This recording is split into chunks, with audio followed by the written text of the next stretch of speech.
తాకట్లో ఉన్న మీ బంగారాన్ని విడిపించి ఆ రోజు ఆన్లైన్ రేటుకి కొంటాం. Sharma gold company. ఓం నమః శివాయ.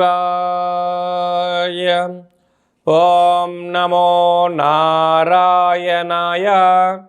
కర్మ నివారణ నరదృష్టి నివారణ కాళభైరవాయ నమో నమః.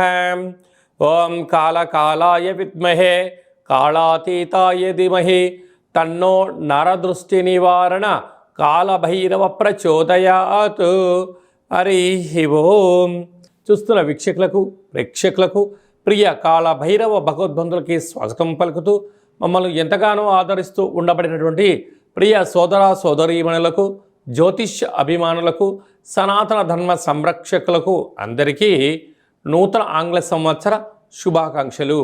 2026వ సంవత్సరం జనవరి నెల 1వ తారీఖు నుండి డిసెంబర్ నెల 31, 2026వ సంవత్సరము అందరికీ నూతన ఆంగ్ల సంవత్సరానికి స్వాగతం పలుకుతూ ఈ 2026వ సంవత్సరంలో అందరికీ శుభాన్ని, జయాన్ని, ఐశ్వర్యాన్ని, ఆనందాన్ని ప్రసాదించాలని మనం మనసారా కోరుకుందాం. ఇక్కడ విశేషం ఏమిటయ్యానగా మనకు క్యాలెండర్ పంచాంగం చెప్పుకుంటున్నాం. మనకి ఇక్కడ గురువారం రోజు ప్రారంభం అవడం, అందులో 1వ తారీఖున రోహిణీ నక్షత్రం అయింది. గురువారం రోజున రోహిణీ నక్షత్రము, అందులో గురువారము. గురు అంటే గురువు యొక్క రోజు, చంద్రుడి యొక్క నక్షత్రము. అంటే విశేషమైనటువంటి గజకేసరి యోగము ఈ సంవత్సరం అందరికీ ప్రసరిస్తుందని చెప్పి గమనించాలి. అలాగనే మనకు ఉగాది పండగ శ్రీ పరాభవనామ సంవత్సరము కూడా గురువారం ప్రారంభమవుతుంది. ఇది చాలా విశేషంగా గమనించగలగాలి. కనుక ఈ సంవత్సరము విద్యార్థులకు, ఉద్యోగస్తులకు, వ్యాపారస్తులకు, నూతనమైనటువంటి అత్యంత ఆధునిక టెక్నాలజీని నేర్చుకునేటువంటి వారందరికీ, వ్యవసాయ సోదరీమణులకు అందరికీ సువర్ణపు యుగంగా భావించగలగాలి. ద్వాదశ రాశుల్లో గ్రహ గమనాన్ని ఒకసారి వీక్షింపచేద్దాం. మిథున రాశిలో దేవగురు బృహస్పతి సంచార స్థితి, సింహరాశిలో కేతు సంచార స్థితి, ధనుసు రాశిలో చతుర్గ్రహ కూటమి రవి, కుజ, బుధ, శుక్ర సంచార స్థితి, కుంభరాశిలో రాహు సంచార స్థితి, మీనరాశిలో శని భగవానుని సంచార స్థితితో ద్వాదశ రాశుల్లో గ్రహ గమనాలు ఈ విధంగా ఉన్నాయి. కన్యరాశి వారికి ఈ నూతన ఆంగ్ల సంవత్సరం నుండి మరియు ఉగాది పండుగ నుంచి ఆదాయ వ్యయాలు ఎలా ఉన్నాయో, రాజపూజ్య అవమానం ఎలా ఉందో ఈ వీడియోలో తెలుసుకుందాం. ఆదాయం 8, వ్యయం 11. అనగా 8 రూపాయలు మీరు సంపాదిస్తే 11 రూపాయలు ఖర్చు పెట్టబోతున్నారు. కనుక 3 రూపాయలు అప్పు కాబోతుంది. కనుక ఇలాంటి కాల సమయంలో అపోహలకు వెళ్ళొద్దు, ఆడంబరాలకు దూరంగా ఉండండి. బంధువులని, మిత్రులని, స్నేహితులని, సన్నిహితులని కానీ అప్పు ఇచ్చారా తిరిగి రాకపోగా మీకు అశాంతి, అనారోగ్యం కలిగి మానసికమైనటువంటి ఇబ్బందికి గురయ్యే పరిస్థితి చాలా అధికంగా ఉంటుంది. రాజపూజ్యం 3, అవమానం 3. అంటే మీతో సహాయం పొందిన వారేమో మీరు చాలా మంచివారు అంటూ ఉంటారు, కానీ మాట ఇచ్చి మీరు మాటను నెరవేర్చుకోలేని పరిస్థితుల్లో ఆయన ఏంటండి మాట చెప్తాడు, మాట మీద నిలబడడు అని చెప్పి వారేమో మీకు శత్రులు అవుతారు. కనుక కన్యరాశి వారు ఎంత ఓపిక, పట్టుదల, సహనము, ధర్మము, ఆధ్యాత్మిక చింతన కలిగి ఉన్నప్పుడు సకలమైనటువంటి రుణ, రోగ, శత్రు సమస్యలను దూరం చేసుకునే పరిస్థితి ఉంటుంది. అదే కాకుండా ఇక్కడ 3 రూపాయలు అప్పు అవుతున్నాయి కనుక ఆడంబరాలకు వెళ్ళొద్దు.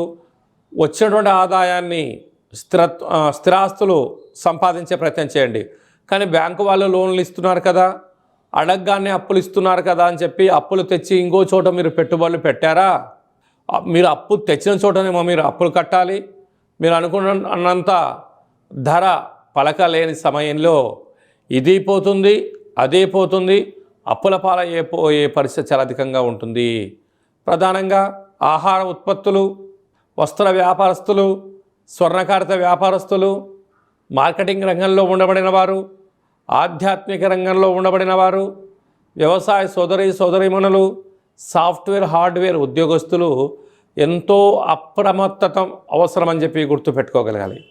ఇలాంటి కాల సమయంలో ఈ సంవత్సరం మనకు యమునా నది రాబోతుంది కనుక యమునా నదికి పుష్కరాలు ఉన్నాయి కనుక పుష్కర స్నానం చేయగలిగితే పితృదేవతల యొక్క ఆశీస్సులు పొందగలిగినట్లయితే సకల గ్రహ దోషం తొలగుతుంది. ప్రతి బుధవారం పూట విష్ణు సహస్రనామ పారాయణాన్ని వినడం, చదవడం, వెంకటేశ్వర స్వామివారికి తులసిమాలను సమర్పించడం, అమ్మవారికి అయ్యవారికి బంగారు రంగు పట్టు వస్త్రాలను సమర్పించినట్లయితే సకల ఐశ్వర్యం కలిగి ఆనందంగా ఉంటారని చెప్పి గమనించాలి.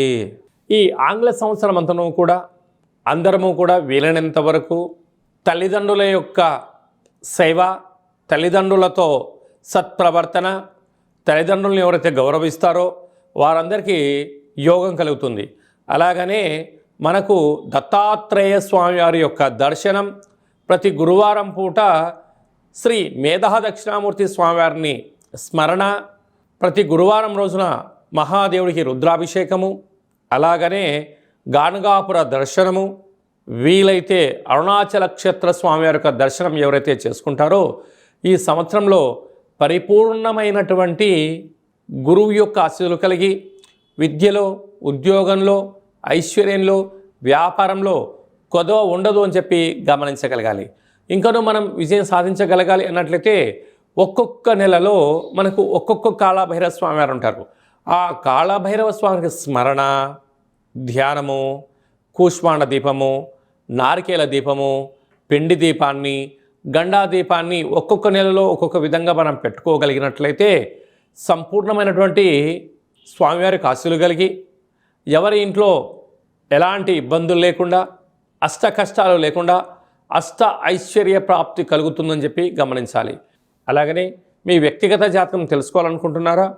మీ యొక్క పేరు, పుట్టినటువంటి తేదీ, నెల, సంవత్సరం, పుట్టిన సమయం రాసి మీరు వాట్సాప్లో పంపించగలిగినట్లయితే 100 సంవత్సరముల జాతకాన్ని రాసి సవివరంగా సంపూర్ణంగా మీకు ఎక్స్ప్లెయిన్ అంటే ఉదాహరణగా చెప్పడం జరుగుతుంది. అలాగే మీరు పుట్టినప్పుడు గ్రహ గమనాలు ఎలా ఉన్నాయి, ప్రస్తుతం ఎలా ఉంటున్నాయి, రాబోయే కాలంలో ఎలా ఉంటున్నాయో తెలియజేయడం జరుగుతుంది. చాలామందికి పుట్టినటువంటి కాల సమయంలో డేటా ఆఫ్ బర్త్లో లేనటువంటి వారికి మీ పేరు యొక్క మొదటి అక్షరాన్ని అనుసరిస్తూ రాశిని తెలియచేస్తూ రాశి యొక్క స్థితిగతులను చెప్పుకుంటూ అలాగనే రమణ శాస్త్రం ద్వారా అనగా గవ్వళ ద్వారా కాళభైరవ ఉపాసన చేత భూత భవిష్యత్ వర్తమానాన్ని తెలియజేయడం జరుగుతుంది.